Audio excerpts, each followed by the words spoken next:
आप सभी साथियों को मेरा मैत्रीपूर्ण प्रणाम।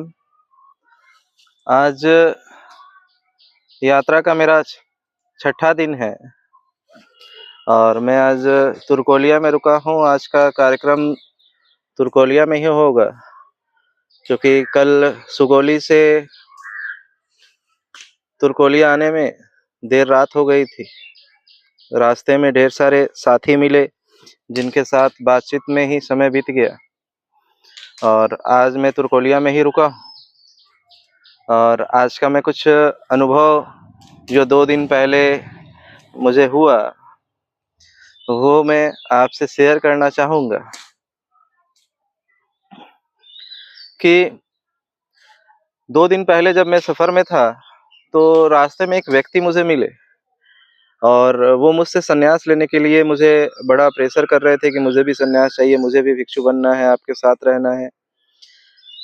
और लगभग 5-6 किलोमीटर मेरे साथ चलते हुए वो मेरे साथ चलते रहे और मैं जब आराम करने के लिए एक मंदिर के पास रुका, मंदिर की सीढ़ियों पे बैठा, वहाँ पे एक मंदिर के पुजारी महंत जी बैठे हुए थे।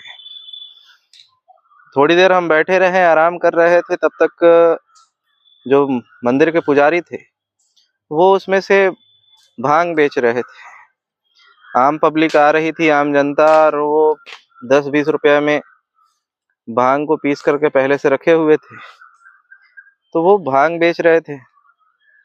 जो भी आते उसे वो भांग दे रहे थे।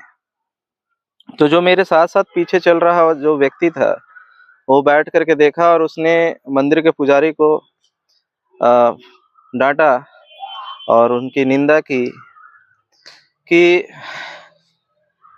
आप एक मंदिर के पुजारी हो करके और ऊपर से आप मंदिर में बैठकर भांग और नशा की वस्तुएं आप बेच रहे हो, आप पे शोभा नहीं देता है।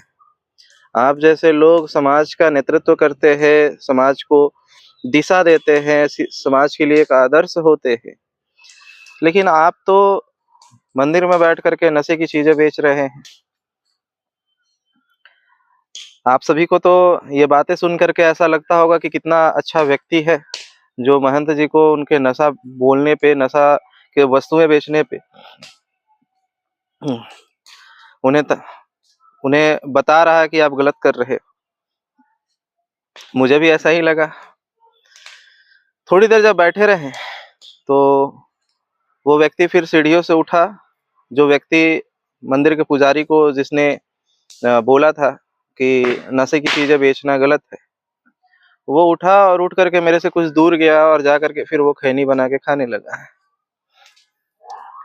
तो मुझे वहीं पे हंसी आई, और हंसी इसलिए आई कि कुछ चीजें जो कि मैं लगातार ह्यूमन नेचर को अभी तक तो सिर्फ जहाँ तक था लोगों को संगठनों में देखा, राजनीतिक पार्टियों में देखा, अब मैं जनता के बीच में घूम रहा हूँ, जनता के बीच में जा रहा हूँ, तो यहाँ से कुछ चीजें मुझे सीखने को मिल रही है।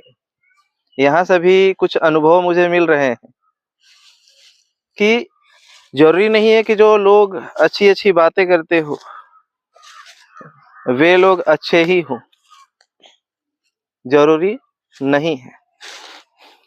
क्योंकि अच्छी अच्छी बातें करने वाले बहुत सारे लोग हैं, और कहे तो भारत में और दुनिया में भरे पड़े लोग हैं ऐसे जो अच्छी अच्छी बातें करते हैं।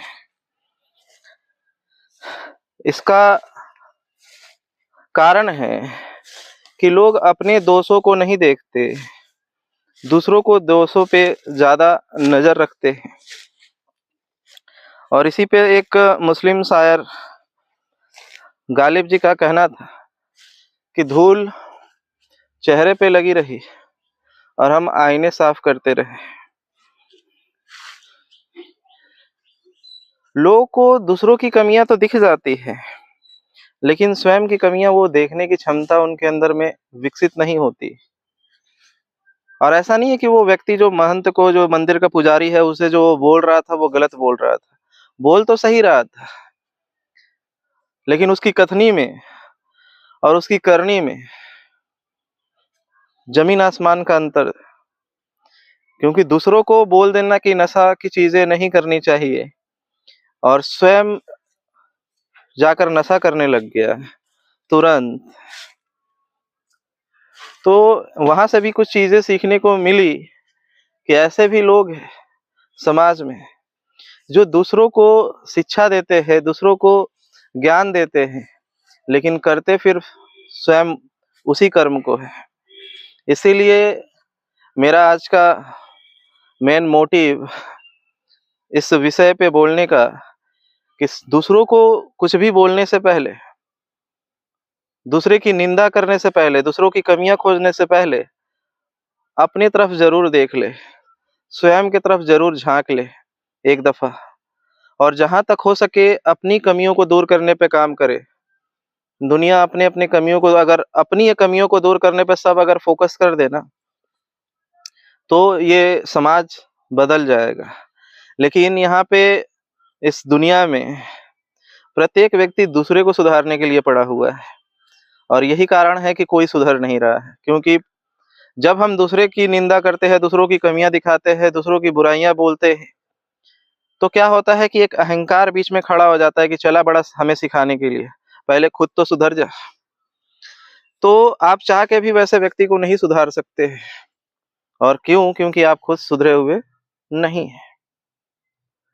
और आपका दूसरे को सुधारने जाना उसके अहंकार की दीवार बीच में खड़ी कर देती है। इसलिए प्रत्येक व्यक्ति स्वयं को सुधारने पे और स्वयं की कमियों और स्वयं के दोषों को देख करके उस पे कार्य करे, अपनी कमियों को दूर करे। दूसरों की कमियां दूर करने का कार्य पहले ना करे, और तभी बोले जब आप वो कार्य नहीं करते हो। ऐसा नहीं है कि सुधारने का कार्य नहीं करना चाहिए, करना चाहिए, बिल्कुल करना चाहिए। सारे बुद्ध पुरुषों ने किया, सारे महापुरुषों ने किया, लेकिन नशा करके और नशा मुक्ति आंदोलन नहीं चलाया, जाति पूछ करके जाति तोड़ो आंदोलन नहीं चलाया, नशा करके नशा मुक्ति आंदोलन नहीं चलाया। तो पहले स्वयं आपकी कथनी और करनी दोनों एक समान जब हो जाए और लगे कि आपकी कथनी और करनी एक समान है, तब आप जरूर दूसरों को सुधारने के लिए निकले। आज का बस मेरा यही उद्देश्य है, और यही आपको मैं बातें बताना चाहता था। आपने मेरी बातों को ध्यान से सुना, इसके लिए बहुत बहुत धन्यवाद।